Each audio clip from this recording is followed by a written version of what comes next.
सबसे पहले आपको बराह रास्त लिए चलेंगे सियालकोट, जहां पर वज़ीर दिफा ख्वाजा आसिफ तकरीब से खिताब कर रहे हैं। अफरादी जिंदगी है या कौमी जिंदगी है, उनके साथ कोई ताल्लुक है, थोड़ी सी इंट्रोस्पेक्शन की जरूरत है, अपने आप का या खुद एहतसाबी की जरूरत है। तमाम चीजों का हल जो है हमारी जात के अंदर है, चाहे वो हमारी इनफरादी अपनी जात है या हमारी कौम की एक जो इज्तिमाई जिंदगी है या उसमें। लेकिन मैं फिर कहूंगा कि ये वतन अजीज जो है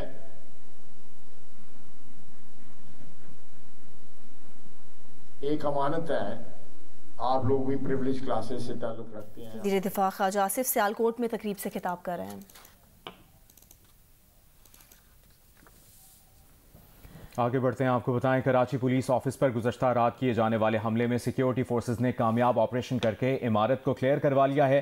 तमाम 3 दहशतगर्द जहन्नुम वासिल कर दिए गए हैं। आखिरी को दहशतगर्द को SSG के जवान ने जहन्नुम वासिल किया। दहशतगर्दों के बुज़दिलाना हमले के बाद पुलिस, रेंजर्स और पाक फौज के जवानों का बर वक्त और मुंह तोड़ जवाब। गोलियों की बारिश और दस्ती बम हमलों की परवाना करते हुए इमारत के अंदर दाखिल हो गए। दहशतगर्द भारी जानी नुकसान पहुंचाना चाहते थे मगर अपने नापाक अज़ाइम में नाकाम रहे। फायरिंग के तबादले में एक रेंजर्स एहलकार, एक पुलिस एहलकार, CPO ऑफिस के 2 मुलाजिम शहीद हुए।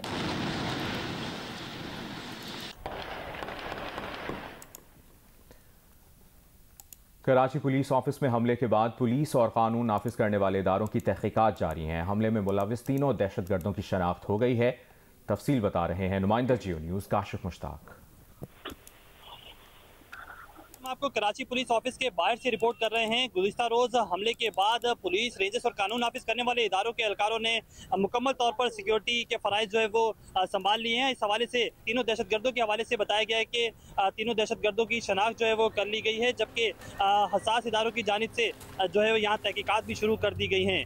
अब से कुछ देर कबल पुलिस, रेंजर्स और कानून नाफिज करने वाले इदारों की टीम भी एक यहाँ पहुँची है, उनकी जानिब से भी शवाहिद लिए गए हैं। जबकि हमारी इस हवाले से DIG साउथ से भी बात हुई, उनकी जानिब से बताया जा रहा है कि मुख्तलिफ शवाहिद इकट्ठे किए जा रहे हैं और अब तक इस पूरे दहशतगर्दी हमले का जो मुकदमा है वो दर्ज नहीं किया जा सका है और CTD थाने में जो है वो इसका मुकदमा दर्ज किया जाएगा। इमारत के हवाले से मेरे कैमरामैन अदनान हैदर अगर आपको दिखाएं तो मुकम्मल तौर पर सिक्योरिटी जो है वो संभाल ली गई है। पुलिस की नफरी, रेंजर्स की नफरी और साथ साथ कानून नाफिज करने वाले इदारों के एहलकार जो है न सिर्फ बिल्डिंग के दाखिली और खारजी रास्तों पर तैनात किए गए हैं बल्कि इमारत के टॉप रूफ पर भी जो है वो यहाँ एहलकार तैनात कर दिए गए हैं। बताया जा रहा है कि दहशतगर्दों की शनाख्त के अमल के बाद दीगर शवाहिद भी इकट्ठे किए जा रहे हैं, जबकि इस इमारत की जो CCTV कंट्रोल है वो तमाम तरह हासिल करने की कोशिश की जा रही है। उससे दहशतगर्द किस जानिब से दाखिल हुए, कैसे उन्होंने रैकी की, कैसे यहाँ पहुँचे, तो इस हवाले से भी जो है मुख्तलिफ चीज़ें जो है वो हासिल करने की कोशिश की जा रही है। जी, कराची पुलिस ऑफिस पर हमले से मुतालिक तहकीकात जारी हैं। KPO पर सिक्योरिटी के इंतजामात ने संजीदा सवालात खड़े कर दिए हैं। पुलिस लाइन सदर क्वार्टर्स में दाखिले का कोई सिक्योरिटी गेट नहीं है। पुलिस लाइन के क्वार्टर्स में पुलिस एहलकारों के अहलखाना रिहाइश पजीर है। तहकीकात में ये बात सामने आई है कि दहशतगर्द मुमकिना तौर पर अकबी दीवार कूद कर दाखिल हुए। इसकी तफसील और इस पर बात करेंगे ब्यूरो चीफ जियो न्यूज़ कराची फ़हीम सिद्दीकी ने हमें ज्वाइन किया है। फ़हीम सिद्दीकी साहब, जिस तरह तहकीकात में भी ये बातें सामने आई हैं और हमले के वक्त 3 चौकियों पर कल कोई एहलकार भी नहीं था, KPO की मरकजी शाहराह पर CCTV कैमरा भी नहीं है, कई सवालात ने जन्म लिया।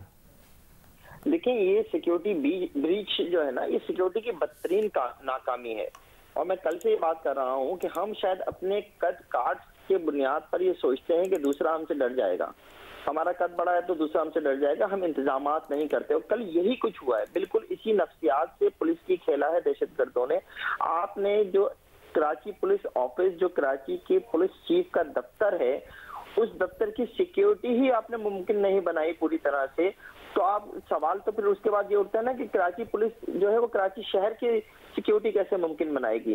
तो यही बेसिकली इस हमले में जो सिक्योरिटी की नाकामी हुई है उससे ये मैसेज गया है कि आपने जो कराची पुलिस चीफ के दफ्तर के पीछे जो पुलिस लाइन है उसके साथ एक अदद मस्जिद है, ये मस्जिद जो है वो उसी में कराची पुलिस ऑफिस के मुलाजमीन भी नमाज पढ़ते हैं, उसी में पुलिस लाइन के मुलाजमीन भी नमाज पढ़ते हैं। आपने उस जगह, और फिर जो वहां से गुजर रहा हो वो भी पढ़ सकता है वहां पे नमाज, जो वहां पे पेट्रोल पंप है उसके मुलाजमीन भी जाकर वहीं नमाज पढ़ते हैं। तो एक ऐसी जगह पे आपने सिक्योरिटी ही मुमकिन नहीं बनाई थी। और ये भी अभी कोई बहुत ज्यादा दिन नहीं हुए हैं, पेशावर में भी मस्जिद में ब्लास्ट हुए हुए, वो भी पुलिस लाइन में ही हुआ था। लेकिन आप पता नहीं किन ख्यालों में, किन सोचों में रहते हैं कि सिक्योरिटी की इतनी बड़ी ब्रीच सामने आई है। फिर ये जो इमारत है इसके ऊपर जो है, इसके फ्रंट पे, लेफ्ट और राइट पे तो आपने सिक्योरिटी रखते हैं। अब 18 एहलकार जो है वो हर वक्त जो है वो तैनात रहते हैं, जिसमें छत भी शामिल है।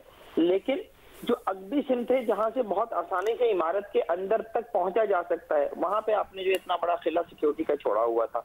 तो बहुत सारे सवालात हैं। उसके अलावा ये भी कि जो अंदर स्टाफ है वो मुकाबले के लिए तैयार नहीं था। एहलकार जो हैं वो हमले के बाद छत पर जो एहलकार थे वो भी नीचे आ गए एक वक्त पे। फिर उन्हें जो है चौथे फ्लोर पर उन्हें पनाह लेनी पड़ी और जो दहशतगर्द है वो छत पर चले गए। तो बहुत सी चीजें अब सामने आ रही हैं। सिक्योरिटी कैमरास की कमी जो है वो सामने आ रही है। बहुत सी ऐसी चीजें हैं जिन्होंने सवाल उठाया है कि हमारी कराची पुलिस अपने ही दफ्तर को सिक्योरिटी क्यों नहीं दे सकी है।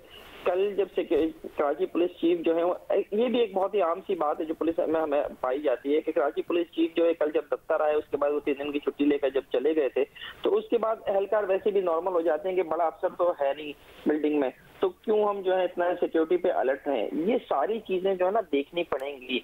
इन फ्यूचर आपको ये देखना पड़ेगा कि वो तमाम जो सिक्योरिटी ब्रीचेस इस वाकये में सामने आई हैं, हम उन्हें कैसे कवर कर सकते हैं। तो फ़हीम साहब, हंगामी तौर पर अब हुकाम के पास अमली तौर पर अमल दरामद करवाने के लिए कोई जवाब है? क्या किया जा सकता है हंगामी तौर पर? देखिए, फौरी तौर पर तो इसकी सिक्योरिटी जो है वो बढ़ानी होगी। आपको इस सिक्योरिटी को बढ़ाने के मुख्तलिफ तरीके हैं। सबसे पहले तो आपको सिक्योरिटी कैमराज जो है वो हर तरफ लगाने पड़ेंगे। आपको कोई एक भी ऐसी शाहराह या एक भी ऐसी गली या एक भी ऐसा मुकाम नहीं छोड़ना चाहिए, बेशक वो पीछे पुलिस लाइन ही क्यों ना हो। और ये पुलिस लाइन भी कोई ऐसी पुलिस लाइन नहीं है कि जिसमें सिर्फ पुलिस एहलकार रहते हो, पुलिस लाइन में पुलिस अफसरान भी रहते हैं। तो आपको वहां पे अपनी सिक्योरिटी जो है वो बढ़ानी पड़ेगी और एक ऐसी सिक्योरिटी बढ़ानी पड़ेगी जहाँ पर जो है अगर कोई पुलिस वर्दी में भी दाखिल होता है तो भी आप उसे जो है वो चेक कर सकें कि जनाब ये शख्स जो आ रहा है ये वाकई पुलिस एहलकार है या इसने पुलिस वर्दी का सहारा लिया हुआ है। आपको सिक्योरिटी कैमराज जो है वहाँ पे बढ़ाने पड़ेंगे। जो इमारत के ऊपर जो आपकी रूफ टॉप सिक्योरिटी है आपको वो बढ़ानी पड़ेगी। और ऐसे कई और इकदाम आपको करने पड़ेंगे जिनकी बुनियाद पर इन फ्यूचर जो है ऐसी कोई भी इमारत जो है वो निशाना ना बन सके दहशतगर्दों का। किसी शहर में मैं इस बात पे भी हैरान हूँ कि ये बिल्डिंग कोई बहुत ज्यादा अरसा हुआ नहीं बनी, लेकिन इस बिल्डिंग में एग्जिट का कोई और रास्ता ही नहीं रखा गया। जो ऊपर तक जाने की सिर्फ एक ही सीढ़ियां हैं, उन्हीं से जो है आप ऊपर जा सकते हैं, उन्हीं से आप नीचे आ सकते हैं। अगर इस बिल्डिंग में कोई एग्जिट होती अलग से तो कम से कम जो लोग इमारत के अंदर फंस गए थे वो कम से कम किसी दूसरे रास्ते से निकल तो सकते थे, लेकिन वो नहीं निकल सके। तो इस बिल्डिंग को तामीर हुए हुए कोई बहुत ज्यादा बिल्कुल। और सिक्योरिटी से मुतालिक बहुत से सवालात हैं जिनके जवाब मिलना बहुत जरूरी है। फ़हीम अहमद सिद्दीकी साहब, आपने अपडेट किया, शुक्रिया। कराची पुलिस ऑफिस पर हमला करने वाले तीनों दहशतगर्दों की शनाख्त हो गई है। 2 हमलावरों का ताल्लुक शिमाली वजीरिस्तान से और एक दहशतगर्द लकी मरवत का रिहायशी था। कराची पुलिस ऑफिस पर हमला करने वाले तीनों दहशतगर्दों की शनाख्त हो गई है। 2 हमलावरों का ताल्लुक शिमाली वजीरिस्तान से बताया जा रहा है और एक दहशतगर्द का ताल्लुक लकी मरवत से बताया जा रहा है।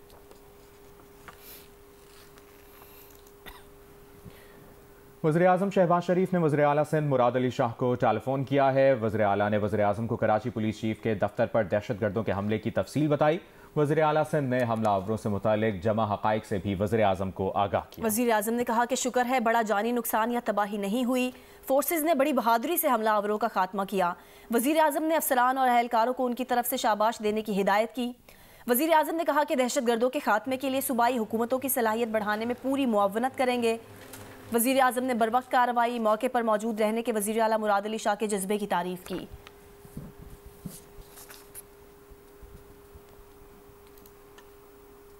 तर्जुमान अमरीकी महकमा खारजा नेड प्राइस की कराची पुलिस ऑफिस पर हमले की मजम्मत। अमरीका कराची पुलिस ऑफिस पर दहशतगर्द हमले की शदीद मजम्मत करता है। तर्जुमान ने कहा कि दहशतगर्दाना हमले में पाकिस्तानी अवाम के साथ मजबूती से खड़े हैं। तशद्दुद इसका जवाब नहीं है और इसे रुकना चाहिए, ये भी कहा। हमले में जाम बहक अफराद के अहल खाना से ताज़ियत की और जख्मियों से इजहार हमदर्दी किया। पाकिस्तान क्रिकेट बोर्ड और PSL फ्रेंचाइज मालिकान ने इस बात पर इत्तफाक किया है कि PSL 8 के मैचेस शेड्यूल के मुताबिक जारी रहेंगे। कराची किंग्स और कोयटा ग्लैडिएटर्स के दरमियान आज होने वाला मैच भी मुकर्ररा वक्त पर शुरू होगा। जुमे की शाम कराची में पुलिस ऑफिस के वाक़े के बाद की सूरत हाल पर गौर के लिए पीसीबी और पीएसएल फ्रेंचाइज मालिकान के दरमियान इजलास हुआ। इजलास में इत्तफाक किया गया कि वाक़े का बराह रास्त पाकिस्तान सुपर लीग से कोई ताल्लुक नहीं। पीएसएल के मैचेस जारी रहेंगे। पीसीबी जराये का कहना है कि कराची में शेड्यूल्ड आज कराची किंग्स और क्वेटा ग्लैडिएटर्स के दरमियान मैच वक्त पर शुरू होगा। पीएसएल के बकिया मैचेस भी शेड्यूल के मुताबिक होंगे। पेशावर ज़ल्मी की टीम प्रोग्राम के मुताबिक कराची का सफर करेगी, जबकि इस्लामाबाद की टीम भी कराची से मुल्तान पहुंच चुकी है। इजलास में इत्तफाक किया गया कि खिलाड़ियों को पहले से ही सरबराहान मुमलिकत के बराबर सिक्योरिटी दी गई है, जो किसी भी मुल्क में सिक्योरिटी का सबसे टॉप लेवल होता है।